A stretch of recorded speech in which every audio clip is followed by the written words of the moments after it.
Assalamualaikum warahmatullahi wabarakatuh. Hari ini kita akan membahas tentang kaidah-kaidah kebahasaan. Lanjutan dari materi sebelumnya, yaitu tentang struktur teks berita. Hari ini kita akan membahas tentang kaidah-kaidah kebahasaan teks berita. Di buku itu ada di halaman 15. Coba dibuka. Kaidah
kebahasaan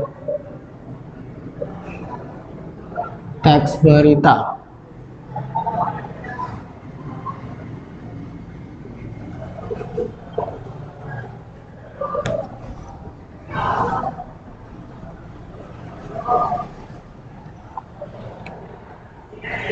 Materi ini materi untuk pertemuan yang ketiga nih.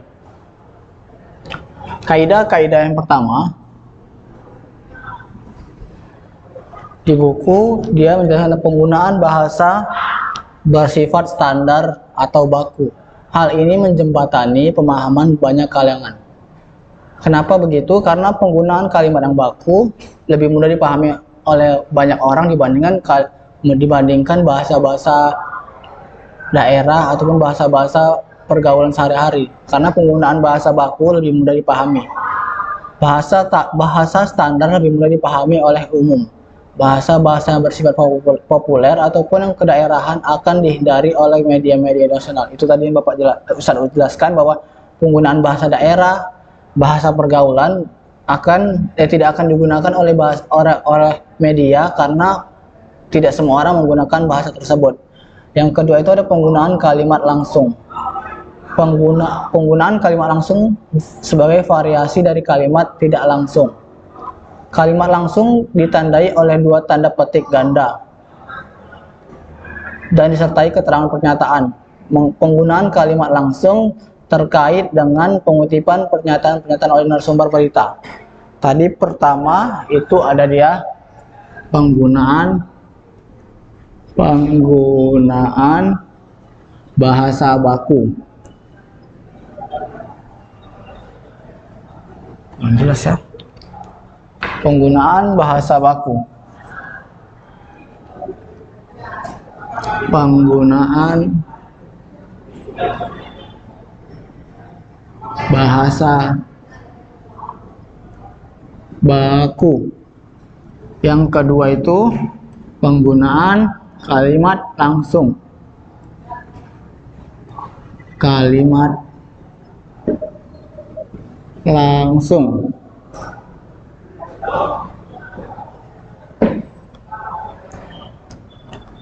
Penggunaan kalimat langsung ini biasanya ditandai dengan tanda petik 2. Ditandai dengan tanda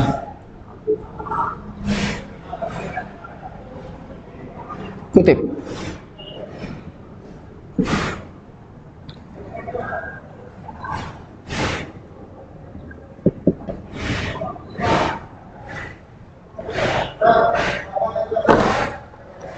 Contohnya di halaman 15. Contoh pertama, ada tanda kutipnya kan? Masyarakat, wisatawan, dan pendaki tidak diperbolehkan mendaki dan beraktivitas dalam radius 2 km dari kawah Gunung Slamet. ditutup lagi tanda kutip paparnya. Contoh yang kedua, sebelum meletus, gempa tremor semakin rapat dengan amplitudo sekitar 15 mm. Karena tremor membesar, gempa vulkanik sudah tidak terekam. Tutup tanda kutip. Tutur Ketua Tim Tanggap Darurat Gunung Bromo Gede Swantika. Jadi biasanya kalau penggunaan tanda kutip, kalau di arti tanda kutip berarti dia kalimat langsung. Sedangkan kalimat tidak langsung itu seperti di contoh, seperti di buku di halaman 16. Pengguna, ya, seperti di buku di halaman 16. Kalau kita menggunakan penggunaan konjungsi bahwa yang berfungsi sebagai penerang kata yang diikutinya. Maksudnya itu dia ini, kalau kita menggunakan konjungsi bahwa, berarti dia itu merupakan kalimat tidak langsung. Contohnya itu seperti ini, di halaman 16, contoh pertama, sejumlah staf Adpel Manado mengatakan bahwa, dia tidak menggunakan tanda kutip, dia langsung mengatakan bahwa kepala Adpel Manado sudah pulang. Berarti dia kalimat tidak langsung. Yang kedua itu, contoh kedua, Ariana mengatakan bahwa ibunya pingsan dan tidak ada satupun orang di rumah yang bisa membawanya ke rumah sakit. Berarti yang ketiga itu penggunaan konjungsi bahwa. Penggunaan kaidah yang ketiganya, penggunaan konjungsi bahwa. Ini biasanya dia ikut berupa kalimat tidak langsung. Tidak lang.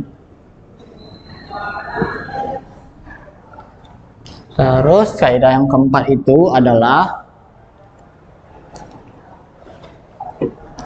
di buku bisa kita lihat di kaidah yang keempat itu penggunaan kata kerja mental atau kata kerja yang terkait dengan kegiatan dari hasil pemikiran. Kata-kata yang dimaksud antara lain memikirkan, membayangkan, berasumsi, berpraduga, berkesimpulan, dan beranalogi. Dia menggunakan kata kerja mental ya. Yang keempat itu kata kerja mental. Kata kerja mental.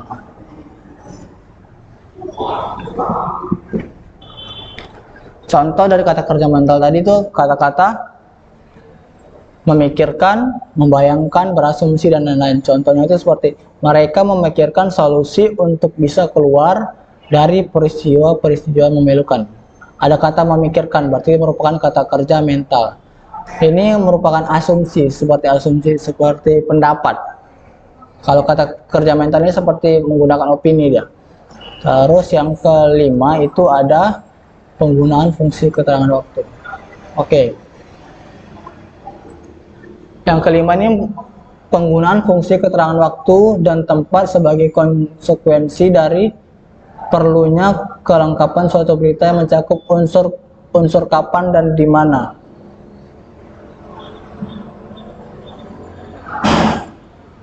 Ini merupakan sama seperti ya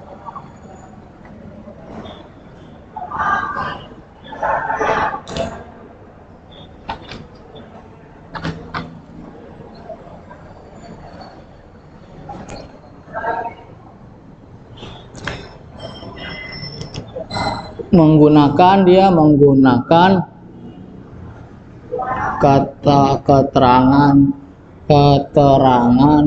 waktu.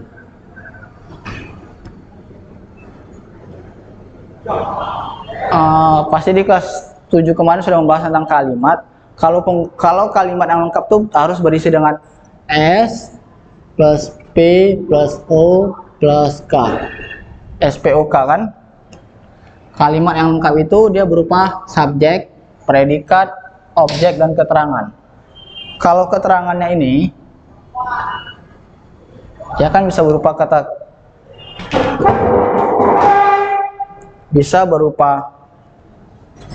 waktu,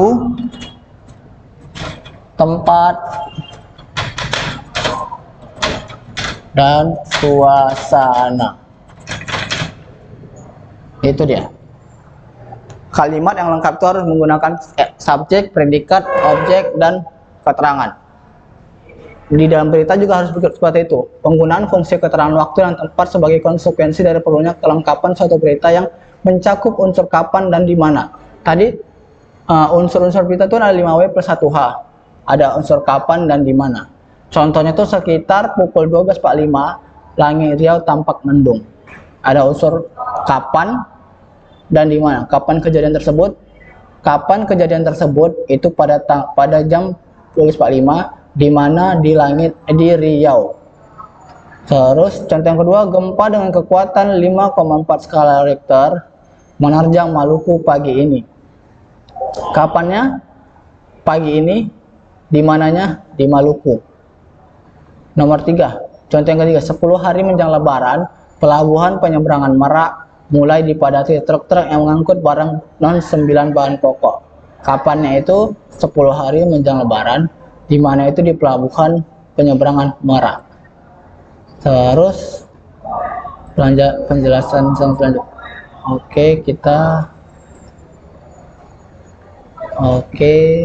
Terus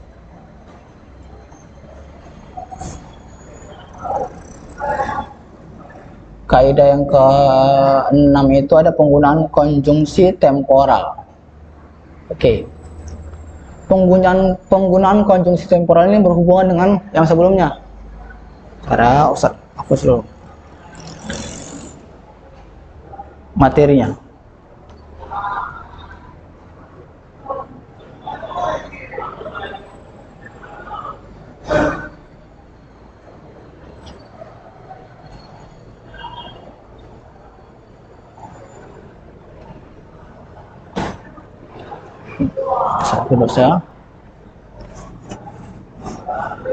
Yang ke-6 itu adalah penggunaan konjungsi temporal. Konjungsi temporal ini berhubungan dengan kata keterangan waktu. Menggunakan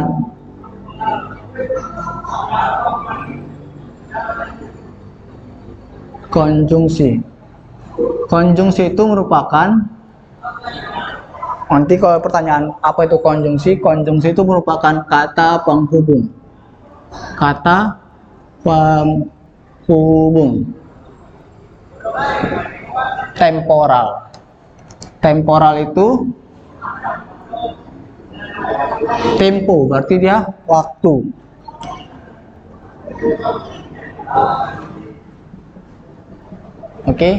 Menggunakan konjungsi temporal. Konjungsi temporal itu kata penghubung yang berhubungan dengan waktu.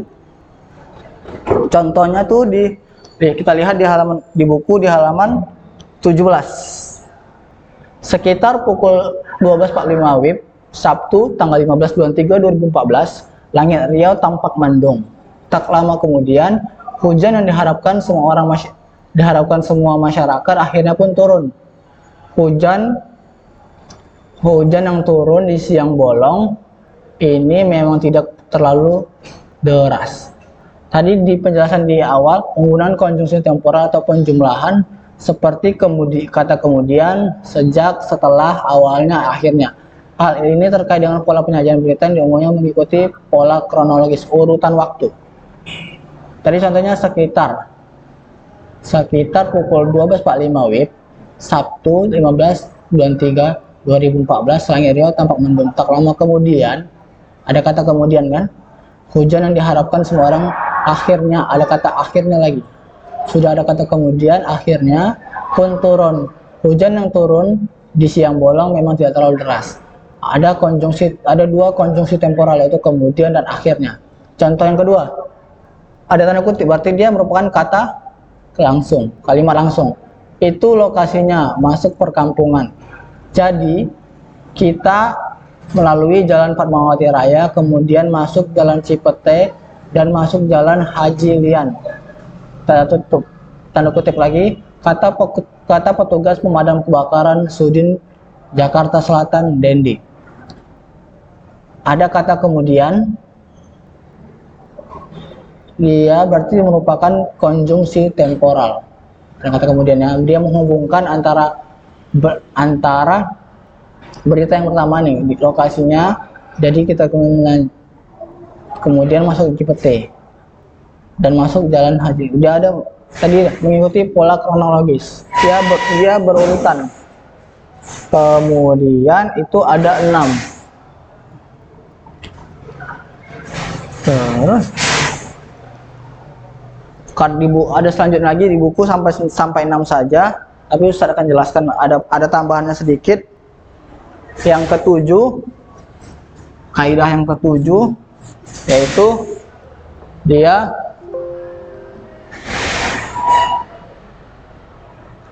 yang ketujuh menyampaikan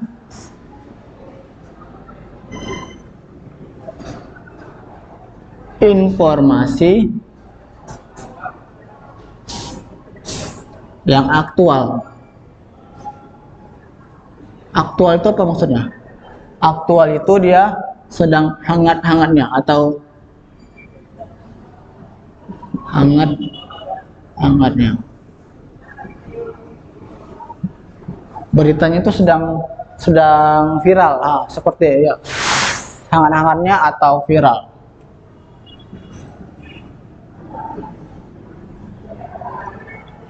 Dan bersifat umum.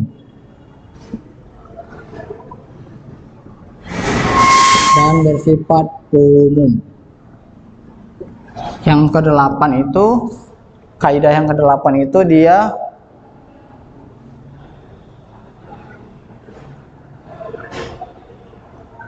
yang terakhirnya, dia menggunakan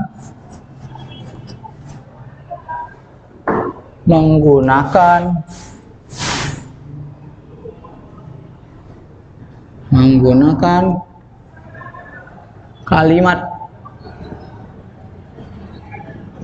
pewarta.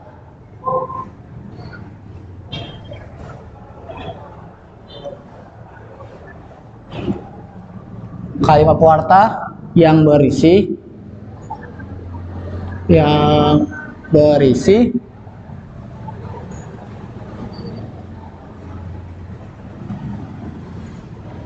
kalimat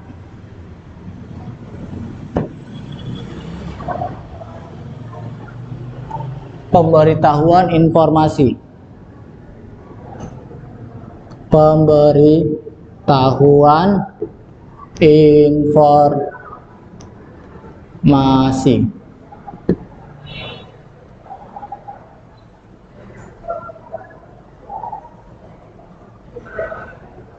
Biasanya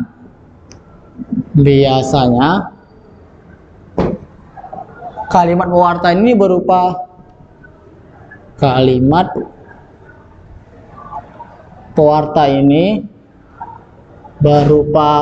percakapan.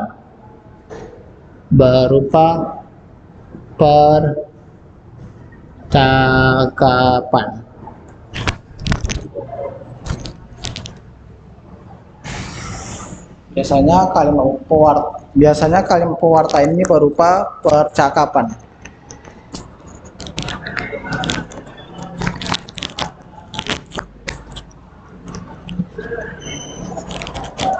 Jadi kalau misalnya dilihat ada di koran atau di surat kabar, melihat ada percakapan dan berita, dia merupakan itu yang disebut dengan kalimat pewarta.